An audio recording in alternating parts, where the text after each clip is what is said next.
Welcome to Speak for America. I'm Bill Spadea. It is great to have you with us on our brand new show, from the biggest national and international headlines to local stories from New Jersey to California and everywhere in between. We've got you covered, America. So let's jump right in. Power outages continue to plague New Jersey families after last week's brutal storms, and extreme heat left tens of thousands in the dark for days while crews work to restore service. Critics say the state's energy grid is simply too fragile to handle any real strain. Meanwhile, New Jersey Governor Mikey Sherrill signed 3 bills this week aimed at lowering New Jersey electricity rates, at least according to her. She says these bills protect families from the massive power demands of data centers. The new laws create a special rate-setting process for large data centers, eliminate an extra profit bump for utilities in the regional grid, and require state approval for certain transmission projects. At a press conference, Sherrill blamed grid operator PJM for New Jersey's energy troubles and says she's here to save the day. I'm starting by holding utility companies accountable. Until recently, they've been getting free money for being members of our grid operator, PJM. So the first bill I'm signing, led by Senator Zwicker, makes clear that grid membership is the bare minimum, and companies shouldn't be getting handouts for it. The bill will roll back unnecessary incentives and save ratepayers up to $60 million a year. The second bill I'm signing, led by Senator Zwicker and Assemblyman Schnall, cuts wasteful infrastructure spending. When utilities need more capacity, they build infrastructure, like wires, poles, and substations, and pass on the cost to ratepayers. The final bill, led by Senator Berzicelli and Assemblyman Bailey, makes sure large data centers pay their fair share. New data centers use enormous amounts of power. Our grid operator, PJM, said they drove 70% of new electricity demand last year. Always pointing the finger and blaming someone. PJM, the data centers. Look, it is the mismanagement of New Jersey's power grid by Democrats and climate activists that got the state into this mess. Here's the question for the governor and Trenton lawmakers. Where's the bill to shield New Jersey ratepayers from the poor energy management that we've had for a decade from Democrats? Let's face it, when you close 6 natural gas plants and allow the Oyster Creek nuclear plant to go away, why are we surprised? In the last year of Governor Chris Christie, we had energy independence in the Garden State. So where's the bill to open up new power plants? Where's the bill to shield New Jerseyans from the millions of dollars on transmission lines to the windmills that never happened? Remember, New Jersey went from becoming a net exporter of energy to completely dependent on other states. Now, for AI data centers, and I'm not a big fan with the water and the energy demands, but let's not scapegoat and ignore the real problem. Trenton politicians are the problem. All right, let's bring in Republican New Jersey Assemblyman Alex Sauickie. Alex, thank you for joining us. Really appreciate that you've been outspoken on this issue from go. And we've talked about this on and offline. We saw 200,000 customers without power at the peak last week, thousands still out 4 and 5 days later. Why is New Jersey's energy grid struggling so badly with storms and heat that used to be completely manageable? Well, thanks for having me. And I'd like to say I'm surprised by this, but like you said, I've been calling out the BPU for well over 2 years at this point. The reason we have a reliability issue, in addition to an affordability issue, is because they're not doing their jobs. Their mandate is really 2 pieces: provide reliable and affordable energy to the state. They're failing on both points, and you said it at the beginning. It's because instead of following that mandate, they've been pushing ideological mandates from the previous administration and focusing on things like wind and solar, which never appeared. And we never replaced that energy you pointed out. So these 3 bills, let's talk about that. And I appreciate that you've called for an investigation and a real scrutiny on the BPU because no one's been fired there. No one's been asked to step up and talk about how these problems have been compounded over a decade plus. But let's break down these bills because a lot of folks saying, well, wait a minute. First of all, the data centers, they're giving them a year before they figure out how they're even going to regulate this. This little tiny piece that's going to be lowered utility profits, you're talking about 0.5%. So when you look at these 3 bills, Can you honestly look at a New Jersey ratepayer and say your rates are going to come down? No, and the biggest issue, as you pointed out, is production of energy. We need more capacity. We're at least 30% shy of what we need to be at, and not one of those bills is providing that. Not one. So we're not increasing nuclear. We're not increasing natural gas or any of the quote all of the above energy sources that the governor ended her speech Yeah. about. None of that appeared here. And what wasn't pointed out is even the small credit that is being given. It went from $100 last year, which was a joke, to $25. I mean, what is one time credit of $25 going to do for anybody right now? Well, right, especially if your bill is $700, $800. I mean, it's just unconscionable. Let's talk quickly about nuclear. The Democrats have somehow found some more religion in nuclear that we've been yelling about for decades. But Oyster Creek is closed. And we had a press conference at the plant in South Jersey, the Salem nuclear plant, talking about how important nuclear is. What's even happening on that front? I mean, in terms of these micro plants, the small nuclear plants, or even the cogeneration power suppliers that can be done, and that can be done locally. I've not heard word one from the administration on that. Well, listen, the problem is, and this could have been done by the governor on day one, and I would have given the governor a lot of credit had she done this. On day one, she could have announced that New Jersey is open for new nuclear and new natural gas. She could have done that on day one.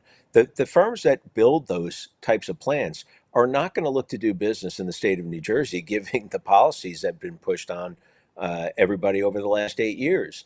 They were vilified. I mean, they were told they were the bad guys, the nuclear and natural gas guys. So they haven't done any of that yet. I appreciate the photo op in front of a nuclear power plant, but unless you're going to make it apparent to all of these firms that were open to that kind of thing, you're not going to see the small modular reactors at Oyster Creek, and we can have 4 of them there within 5 to 8 years, and that would address a good chunk of the problem we have right now. Real quick before I let you go, Assemblyman, is the Republican caucus holding together on this? I mean, are you going to be able to stay together as a caucus to hopefully push for the Democrats in the legislature to start at least pressure the governor to start talking about it again? Well, listen, I think the caucus is about as united as it's ever been, at least in my, now for 4 years Yeah. On the job. And yeah, I mean, we're definitely united behind this. And listen, I think it's because we're constantly pushing this that you actually saw a photo op in front of a nuclear power plant. Right. I think if we Right. hadn't been saying the last couple of years, you never would have gotten that photo. Yeah. It's a great point. Assemblyman Alex Sauickie, always good to see you. Thanks for joining me. You too. Thanks, Bill. Appreciate it. All right, I want to bring in on the other side of the aisle, joining us now, Democrat New Jersey Assemblywoman Marissa Sweeney. Assemblywoman, thank you for being here. Appreciate you. Thank you for having me on. So let's talk about this. I want to specifically talk about your district. I mean, the folks in Morris County really, really got hit hard. Forgetting all the politics for a minute, but the heat wave, the storms, how did your residents fare and your constituents, and what are you hearing on the ground? Generally not well. It did not fare well. The tens of thousands, as was mentioned earlier, of people without power and thank goodness that there really wasn't too much of an overlap of the heat advisory and people being out of power for 5 to 6 days, because if that was a true overlap, we would have been in a much more disastrous situation of just people being at home without air conditioning while the heat advisory happened. So, and it's still, here we are, it's Thursday, July 9th, and there's people without power still. There's roads with trees in them. And there's live wires that are down still. So it's not a great situation really at all. Although most people in the county have been restored and most roads have been cleared, it's still not 100% back to the conditions before the storm. So we're still dealing with it. Marissa, I want to ask you, I had on my radio show earlier this week, I had Hanover Mayor Ace Gallagher on, and he's in the tree business. And we talked about on the air that New Jersey really doesn't have a comprehensive plan to deal with the fact that we've got a lot of old trees. In many cases, they've been hollowed out and they are just a ticking time bomb waiting to come down on these transmission lines and the lines that attach to folks' businesses and homes. What are you seeing that can be done? Can the legislature do something to help towns with a comprehensive plan? Because otherwise, it's all on them. It's all on local taxpayers and ratepayers. What can the state do? And do you think the Democrats, being in the majority, will address it? I absolutely think the state can step in here, and I've already did some research. There's 3 other states that typically experience disasters that have legislation in place that is actually very specific as to how the vegetation around the electrical infrastructure is to be managed and kept.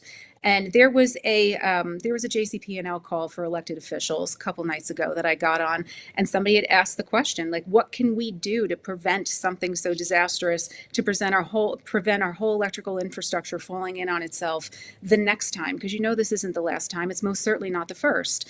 And the number one thing that they brought up, that JCP&L brought up, is their struggle with maintaining the electrical infrastructure around the vegetation. It just needs to be better managed. And if that means introducing something on a state level, that's really what I plan to do. After everything is cleaned up, after everybody has their electricity back on, and after this whole disaster is behind us, I plan to sit down with the county, with all the OEM coordinators, and see what we can do to have this be something that we don't see to this disastrous level again.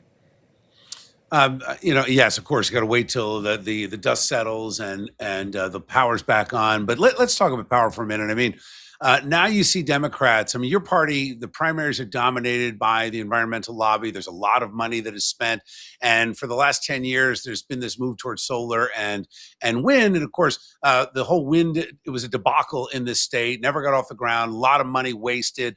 And when you look at it, the capacity factor and the environmental cleanliness, if you will, from nuclear and natural gas, both at the top of the charts, even to the point where liberal Governor Mikey Sherrill embracing nuclear power. How do we get the Democrat Party to say, guys, we closed all these natural gas plants. We've got these cogeneration plants that we have peaker plants, one in Linden, in Suwarren. We have another one where you've got the opportunity to push to get them to 100% capacity. So at the very least, we start to get more energy independent. How do you get the Democrats to do that and convince the environmental lobby that, guys, you need to calm down? Gas and nuclear are good. Yeah. So, I mean, something's got to give. Something's got to give at Right? some point. We all see our electric bills every single month, and electricity and energy is a very simple supply and demand equation that's happening. Like right now, the demand is very, very high, and the supply is not meeting that. And for that reason, everybody's electrical bills are going to be very high. We need to be able to supply more energy. We need to create the avenues to do that, and it needs to be something that's going to be effective, that we act on and actually get done. And we also need to invest in the infrastructure to be able to handle this amount of energy. The demand for the energy is not going to go away. There's no other way to address it. We just need to open up these supply channels so that we can meet the demand. And I think that is really going to be the first peak at seeing anybody's energy bill go down.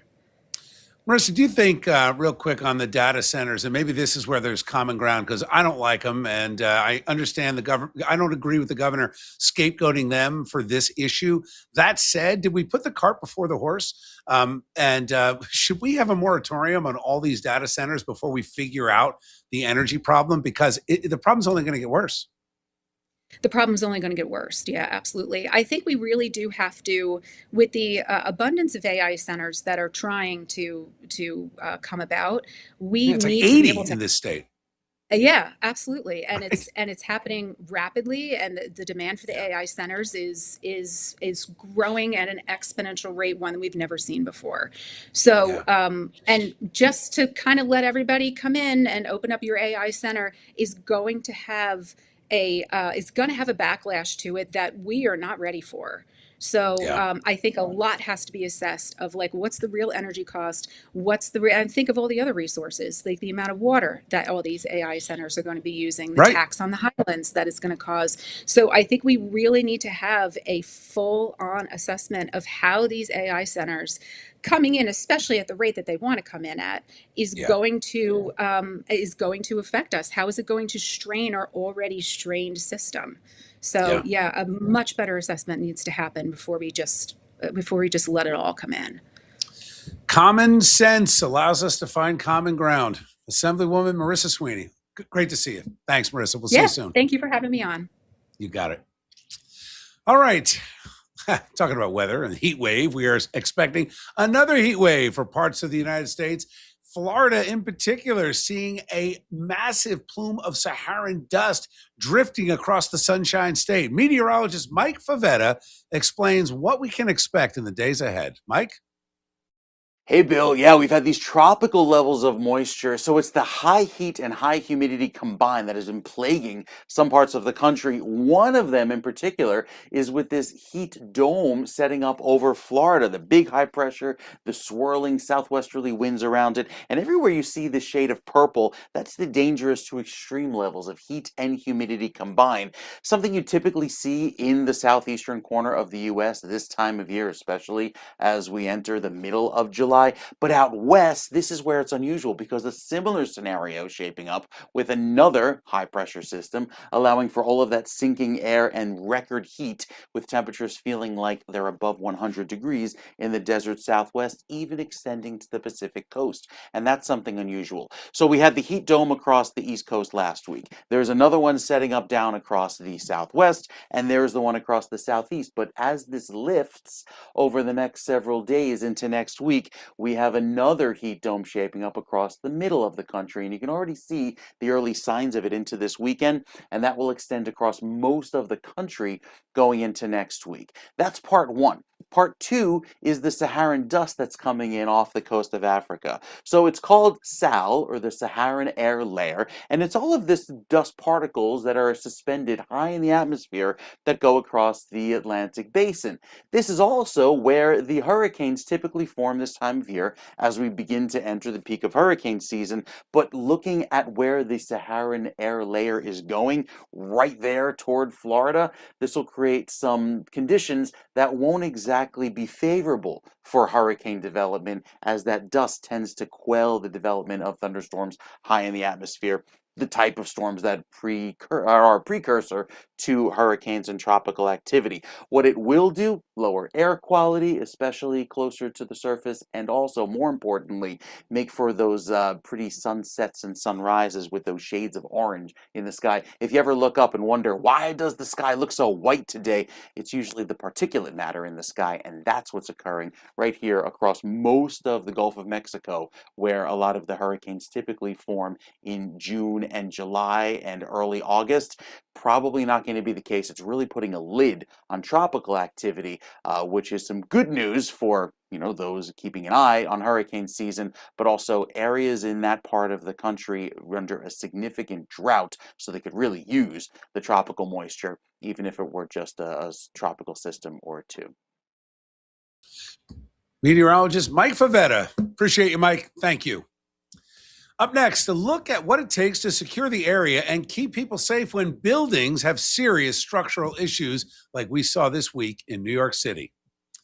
And now a word from one of our great sponsors, Larry Steinhaus's financial tip of the week, real-world money advice you were never taught in school, from investing in passive income to protecting your wealth and making smarter financial moves. Larry, what have you got for us today?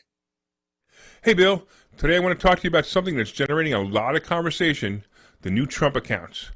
Look, before some of you tune out because of the name, let me encourage you to do something I always teach my students: separate politics from investing. Whether you support President Trump or not, it really doesn't matter. What matters is that this is a financial opportunity that could benefit your family. These accounts were created under Section 530A of the Internal Revenue Code as part of the big, beautiful bill. The goal is simple: help American families start investing for their children as early as possible. And look, here's how they work. Eligible children will receive a $1,000 government-funded contribution to get the account started. Then parents, grandparents, relatives, and even employers can contribute additional money each year up to the legal contribution, and this year's limit is $5,000. The funds are invested in a low-cost, diversified index fund, allowing that money to grow over many years through the incredible power of compound interest. Now think about this for a minute. Most parents spend hundreds, sometimes thousands of dollars every year on toys, electronics, clothes, and even birthday presents that kids outgrow or forget about in a matter of months. What if you simply redirected some portion of that money into an investment account every year? the difference in time will be staggering. I've always said that time is the single greatest asset an investor has. Starting at birth instead of waiting until someone is 30 or 40 years old can literally mean hundreds of thousands of dollars or more over a lifetime. That's why I love anything that gets families thinking about investing early. But here's something even more important than the money itself. When a child grows up knowing they have an investment account, it opens the door to conversations about savings, investing, ownership, and even financial responsibility. Those lessons will last a lifetime. We spend years teaching our kids history, science, algebra, but very few schools teach them how money actually works. Now, Trump accounts are not a magical solution, and they should simply be part of an overall plan. The biggest mistake I could see people making is dismissing a financial opportunity simply because they don't like the politician whose name is attached to it. Successful investors don't make decisions based on politics. They make decisions based on facts, math, and what gives them the best chance of building long-term wealth. I'm Larry Steinhaus, and if you'd like to learn more about investing, stock options, creating passive income, or building real financial plan for your family, visit us at investorschooling.com. We teach everyday people how money really works because financial freedom begins with financial education. Once again, I'm Larry Steinhaus, and remember, your financial future isn't determined by who's in Washington. It's determined by the financial decisions you make starting today.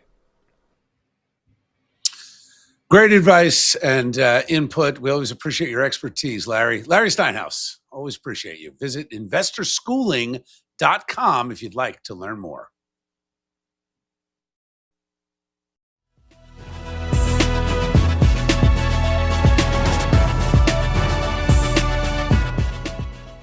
Welcome back to Speak for America. I am Bill Spadea.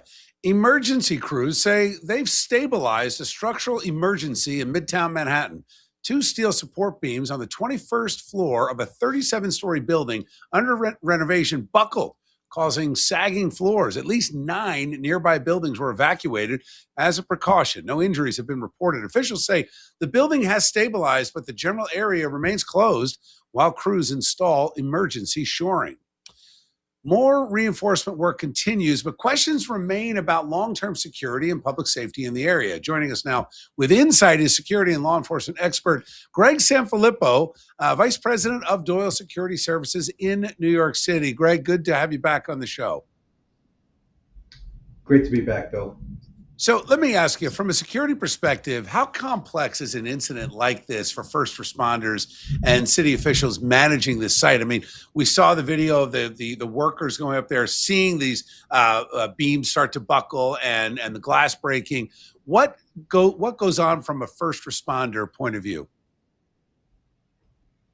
So from a first responder, you have the before, during, and after. So the before is the preparation, making sure that the rehearsals, the plans, the training are all in place. And here you have robust support from FDNY, NYPD, and all the other agencies.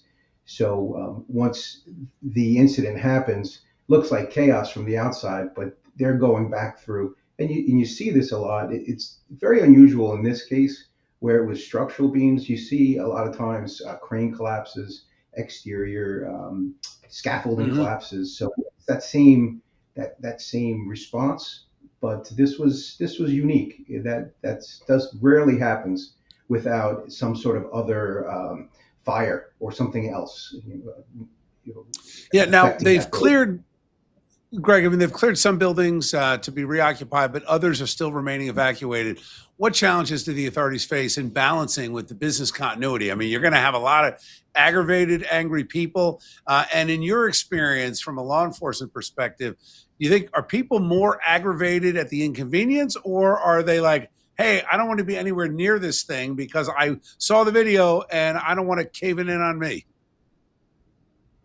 Knowing the New York City, New Jersey area, it's more aggravation from the inconvenience. But first and foremost is that life safety and making sure that the site is still secure, the integrity of the site, preventing unauthorized access to the site, access for engineers, insurers, first responders to get there. So that's the first priority.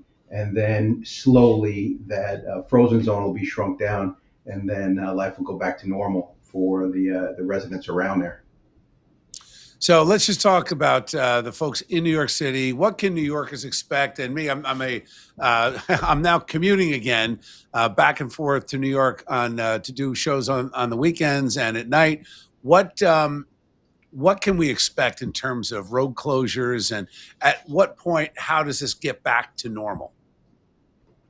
It'll slowly work its way down to just that building, right? As the crews get in there and secure those Mhm. structural beams and those floors. So then it'll really just be isolated to just that building, and then you on your commute you won't see much going on, but that's slowly happening. Probably over the next few days, you'll see it get even smaller. Greg, is there a better way that this should be handled? I mean, I think about from a counterterrorism perspective, folks that want to harm us and displace and disrupt and all the things that can happen. This showed a bit of a vulnerability, as you saw. So many people had to be evacuated quickly. They weren't sure exactly what they were dealing with right away. Um, what what would you advise going forward on how to handle this? We've seen a few in the last few days. The Empire State Building also, lucky there that those two didn't have any Oh, the other intention. proposal at the top? Yeah, Proposal. unbelievable. You just saw someone walking across the Brooklyn Bridge, across the right across the suspension cables. Hmm. So these are vulnerabilities that were always there, and it needs us to get refocused on what the threat is. The threat isn't someone going up there and proposing. The threat is someone going up there and with nefarious and bad intentions. The threat here isn't the this the two beams. The threat is if someone really had bad intentions, how easy would it have been for them to have a more catastrophic collapse Yeah, of a facility. Those yeah, are no things question. that keep security up at night. Yeah, and I think you said it right. I think we need a refocus. We tend to get too lax and too relaxed and almost just tone deaf to what's happening around the world. Greg Sanfilippo, thank you, Vice President of Doyle Security Services. Always good to have you on. My pleasure, Bill. All right, let's take a look at the news around the country. In New Jersey, the husband of slain therapist Brooke Hanlon has retained a lawyer, authorities have confirmed. Brooke was found stabbed to death inside her Chester home on June 6th. Now, Morris County prosecutors say Connor Hanlon has been communicating with investigators as the Major Crimes Unit continues its homicide probe. The case was initially reported as a possible cardiac arrest before reclassified as suspicious. Also in New Jersey, a New Jersey police officer has been charged after two canines died inside his patrol vehicle. Prosecutors say Cody Henderson of the Salem County Sheriff's Office left the dogs, Rip and Boomer, unattended without ventilation for 7 hours on May 29th. Temperatures inside the car likely reached more than 120 degrees. The dogs died of hypothermia. Henderson faces multiple counts of animal cruelty. We'll continue to follow this story because I'm curious to see how the defense side is going to approach this, because we heard reports, unsubstantiated at this point, that there may have been some faultiness in the system of the canine vehicle. So more to come on this story as it develops. Now to Pennsylvania. An 11-year-old Pennsylvania boy lost his hand in a Florida alligator attack. Well, he's now afraid of the Sunshine State. Brody DeTore was fishing with his dad near Umatilla. That was last month when the gator bit down on his hand. Despite his dad's efforts to pry open the reptile's jaws, the boy's hand was severed. Doctors later amputated it at the wrist. The family says they will not be returning to Florida anytime soon. Can you blame them? A federal appeals court ruled that part of Florida's Stop Woke Act, restricting how race and gender are taught in public schools, violates free speech rights. In a 2-1 decision, the 11th Circuit said the law's restrictions on university classrooms go too far. The ruling only applies to higher education and upholds the state's ability to set some curriculum limits. Florida officials are expected to appeal. You can see this going all the way up for sure. A Southern California fitness club is being sued after an employee allegedly threw a 20-month-old boy 6 feet in the air at its child care center and then failed to catch him. The child suffered a traumatic brain injury and concussion. His parents say the Bay Club in El Segundo downplayed the severity of the March 2025 fall. The family is seeking damages for negligence and emotional distress. Wow. More than 11,000 California drivers are being forced to retake their written driving test after the DMV flagged irregularities in past exams.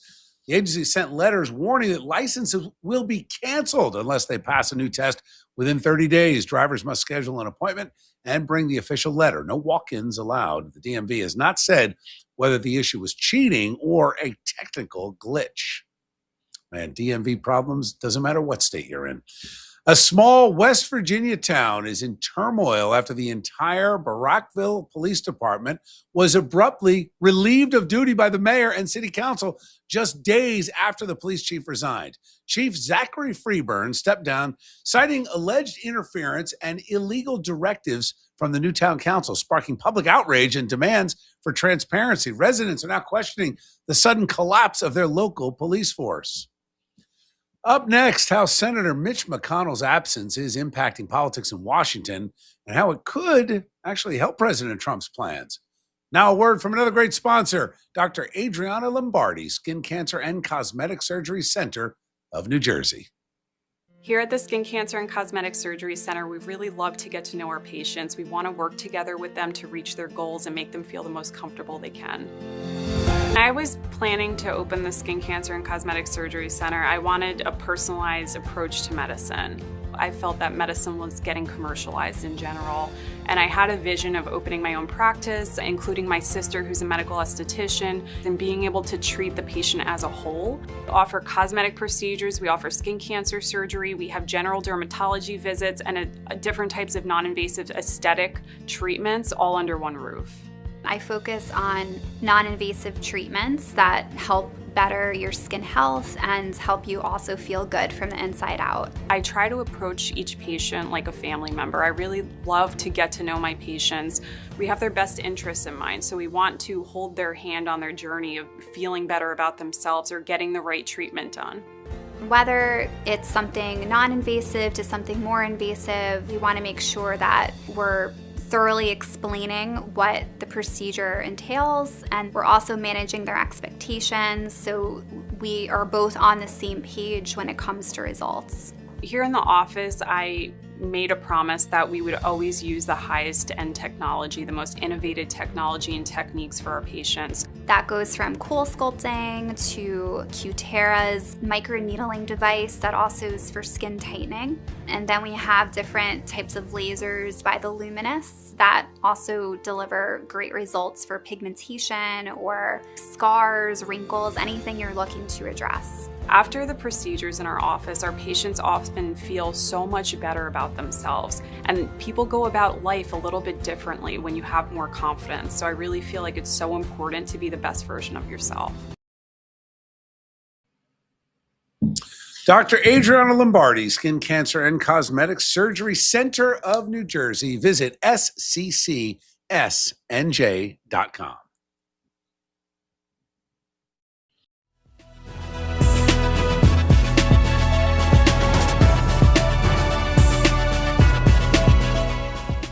Welcome back to Speak for America. I am your host, Bill Spadea.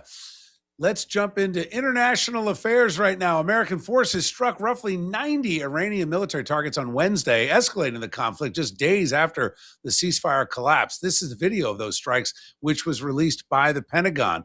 Officials say the strikes hit sites linked to missiles, drones, and threats to shipping in the Strait of Hormuz. Iran has vowed grave consequences and launched its own missile and drone attacks on American positions. President Trump declared the ceasefire over. Oil prices are climbing as Gulf states urge caution. Ukraine unleashed one of its broadest drone offensive this week, striking 21 Russian-linked vessels in 3 days, hitting major refineries deep inside Russia. Now, the attacks are intensifying pressure on Moscow's fuel supplies and exposing vulnerabilities far from the front line. That said, at the summit in Ankara in Turkey, President Trump told President Zelensky The U.S. will allow Ukraine to manufacture Patriot missiles and said the two sides were advancing a new drone agreement. That said, this is a clear escalation on the part of Zelensky and Ukraine, making it a very, very dangerous time.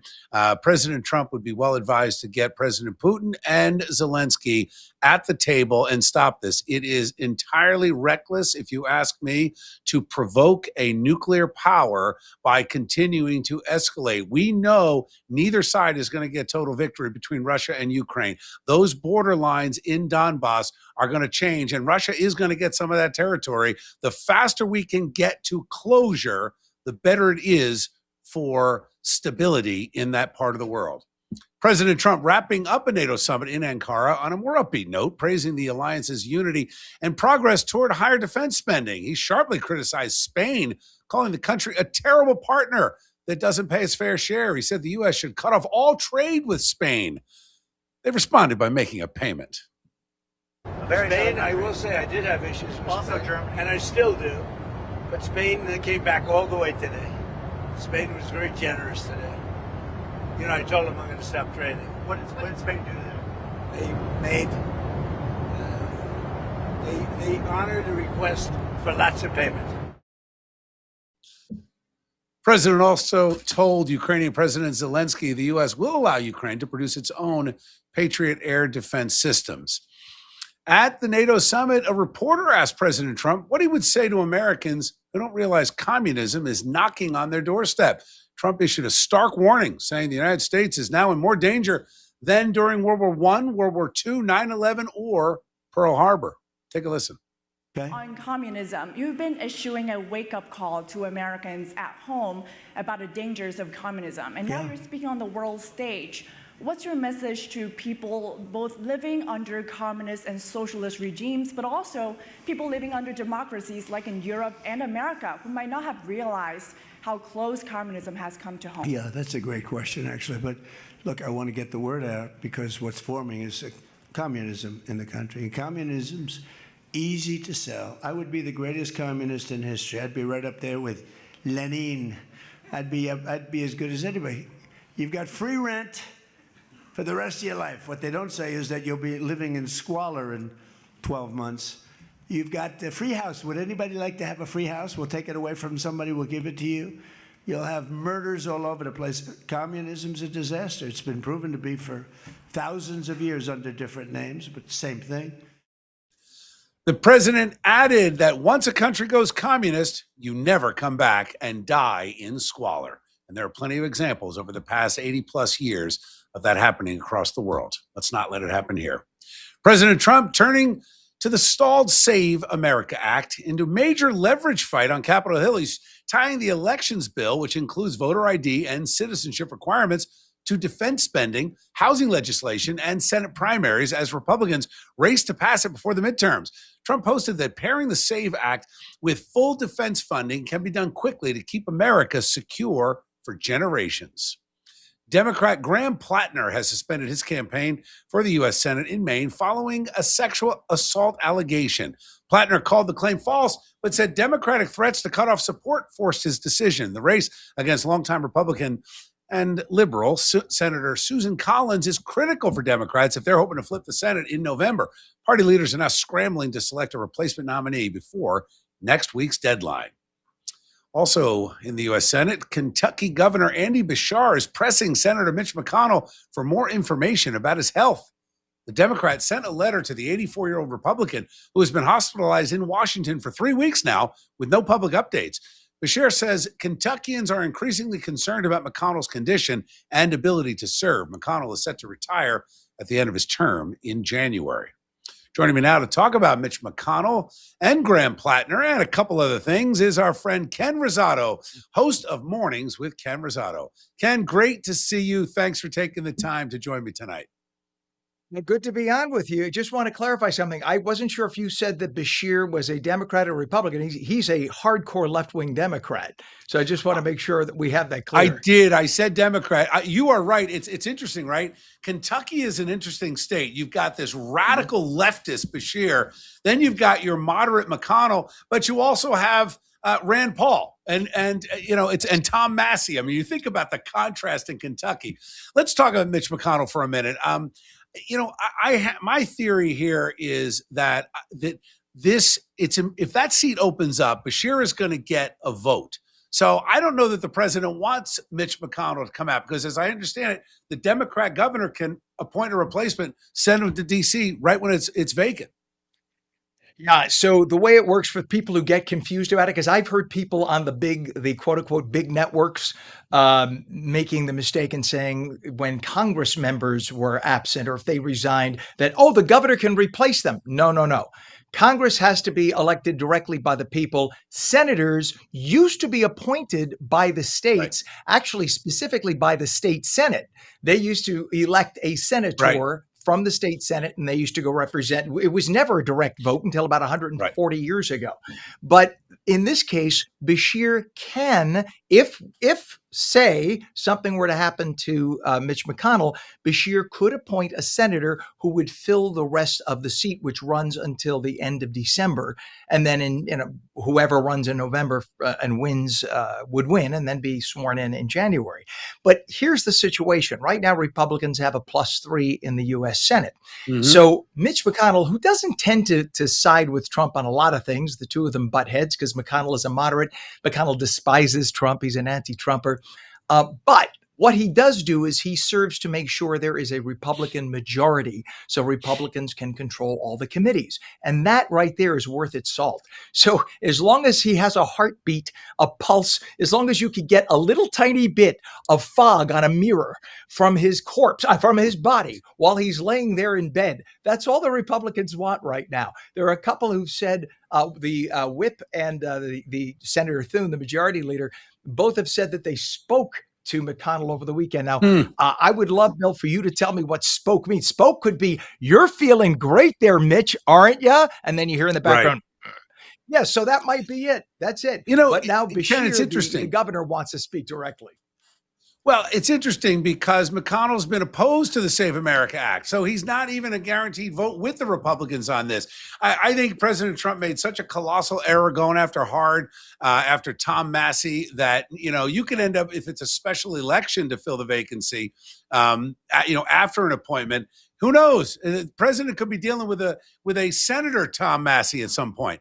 So I think they've made a mess of things, and now you've got a guy that is not, as you said, he doesn't agree with Trump on a lot of things. I don't know what's going to play out, but this is now the second time you've had a member of the legislature absent. We had the situation with Tom Kean Jr., New Jersey congressman, absent for missing 121 votes, and now he's back, but now they're on recess. Congress is a mess. Let's turn to Maine. When we're down to that tiny amount too, in both the House and the Senate. We're down to a few votes in each. Now, let's shift to Maine. Graham Plattner, I mean, this guy was controversial between the Nazi tattoo and some of the accusations. But Graham Plattner suspending his campaign, basically saying, and I wanted to get your take on this, because he's now saying that it was because the Democratic establishment is going to cut off his funding so he doesn't see a path forward. Do you think that this potentially increases the Democrats' chance of flipping this seat? Susan Collins, not very popular among Republicans outside of Maine. Maine is a liberal state. One of the reasons they excuse Susan Collins' liberal votes. But if a moderate Democrat steps up without all this mud thrown at him, Susan could lose her seat. Yes and no. And here's what I mean by that. Every time it's been down to the wire with Susan Collins, she wins.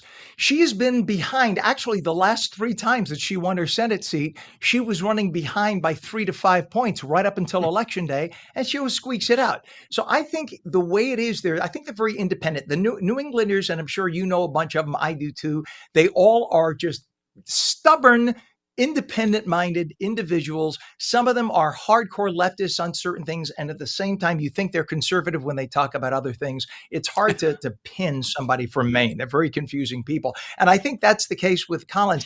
I think they would rather support somebody whom they know than take a chance on somebody radical like this whom they don't. But if you want to get into it, I have a whole theory as to why this guy was selected to begin with. Why Plattner was selected in the first place. Yes. And I think it's Why? because, look, the Democrats have been trying to run anything but gays, minorities, women, et cetera. This is what they've been doing for the last, Hmm. say, 8 to 10 years, just running gays, minorities, women, gays, minorities, women.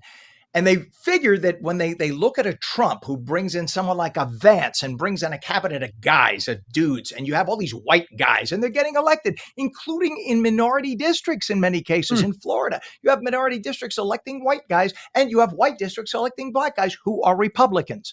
So the fact is, people they want to care about their politics. They don't care about the skin.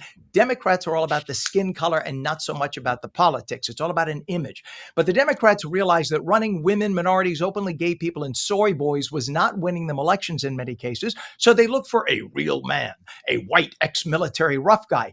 Didn't matter that Yeah. he may have raped somebody. Didn't matter that he bragged about being a communist and he called soldiers and cops all asses. That didn't Yeah. matter. I mean, if you go down bullet by bullet of all the things that should have disqualified this guy, Democrats kept their mouths shut. Why? Because up until a month ago, he was running ahead of Susan Collins in the polls. Yeah. The minute the polls showed him dropping, they dropped him like a hot potato. Under the bus he went. It's great point. I'm always very skeptical since we went through the Kavanaugh hearings about accusations of sexual misconduct. They say, women who have been sexually assaulted have a hard time coming forward. I get that. What I don't get is how you don't involve law enforcement at the time you're alleging that someone raped you, and then years later you have no problem making it a political issue. So I always have said we should question that. It sounds like deep in the cabal of the Democratic establishment underground, somebody decided they'd rather go back to identity politics and get rid of this guy. So who knows? We very rarely ever find the truth of things like this. Quick prediction before I move on to get your thoughts on New York City. Do you think the Democrats are going to take the Senate and the House? Do you think it'll be split? What is your expectation in November? I think the Democrats are in for a very rude awakening. I think their leadership is a mess. They don't know what they're doing. There is more disorganization in the Democrats between the Democratic Socialists and the quote unquote there are no mainstream Democrats. You got one guy who's a mainstream Democrat left. Otherwise, everybody else is trying to out radical the other. And I think the majority of American Democrats, the actual voters, they're not that radical. And I think they're going to have a difficult time being urged to come out to the polls. So I think Republicans hold both houses. Great point. Let's see what happens. Supreme Court certainly helped by getting rid of some of these racially lined districts that were redrawn and gerrymandered. Real quick, New York City, we literally have a communist mayor who is pushing in a direction that even I didn't expect. You've got a map of all of the immigrant communities, and somehow he put in Little Guyana and left out Little Italy. Ken Rosato, is this just a slap in the face from Zohran Mamdani? This is the same guy who's allied himself with the people who were talking about yanking down the Columbus statue in Columbus Circle. The whole point of Columbus Circle is it's named after Christopher Columbus. The problem is that statue was paid for, built, erected by Italian Americans in New York City. It is not the property of the city of New York. That is private property, but it was granted under charter the right to be there, and they named the whole circle after them, after Columbus. You yank that down, you are violating the charter. So that's why they backed off. Plus, that's now been landmarked. That's now a federal landmark. So go ahead and touch it. Now you're going to have to deal with federal police. But this is the same guy who had no problem being in support of the individuals who wanted that statue down. Yet I'd love to see applying the same standards they try to apply to Columbus. I'd love to see him apply those standards to Martin Luther King and rip down the sign that says MLK Jr. Boulevard. Let's see how far that would go. Yeah. It's interesting. We are really seeing a guy pushing the Islamification of New York City. We're seeing this across Europe. We're seeing it in America, and this is it's concerning to say the least. And it's almost like that now they're saying the quiet part out loud. All right, Ken Rosato, it is always great to talk to you, my friend. Host of Mornings with Ken Rosato. Catch him right here on this station. We'll certainly talk soon. You bet. With New Jersey Governor Mikey Sherrill barely 6 months into her term, the race to Drumthwacket in 2029 is already heating up behind the scenes. The New Jersey Globe's early shortlist of potential Republican challengers includes state senators Michael Testa, Douglas Steinhardt, Holly Schapese, Assembly members Monmouth County Clerk Christine Hanlon, Middletown Mayor Tony Perry, and yes, yours truly, me. I'm on that list, but we'll see how the things shape out over the next year. Honestly, plenty of time left, but it just goes to show you New Jersey is always in a political state of mind.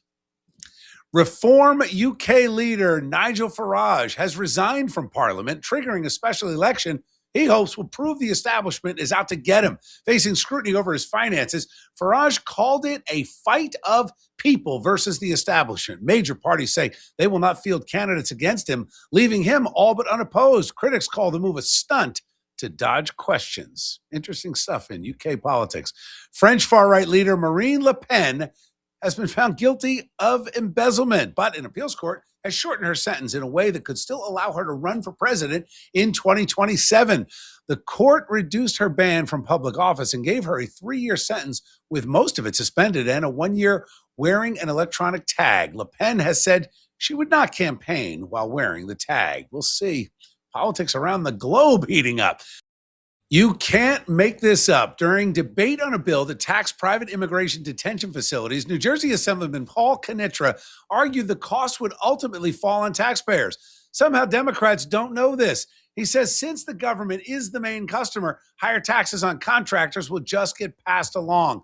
Knitra also warned the measure could move detainees farther from their families without improving the outcomes. And you can't make this up. A local committee meeting in New Jersey took a bizarre turn during public comments when a man showed up dressed as a giant purple bong who called himself Bong Holio. Addressed the Cranford Township Council with a baby also dressed as a bong. He then sang a Lizzo song before leaving. Another speaker was removed by police after refusing to stop talking. The mayor is now calling for an end to the antics because this has happened before. Guys, it's time to go. Thank you for watching. I enjoyed spending time with you today. And of course, look forward to continuing to speak for America with you. I'm Bill Spadea. Keep the faith and keep the fight. I'll see you next time.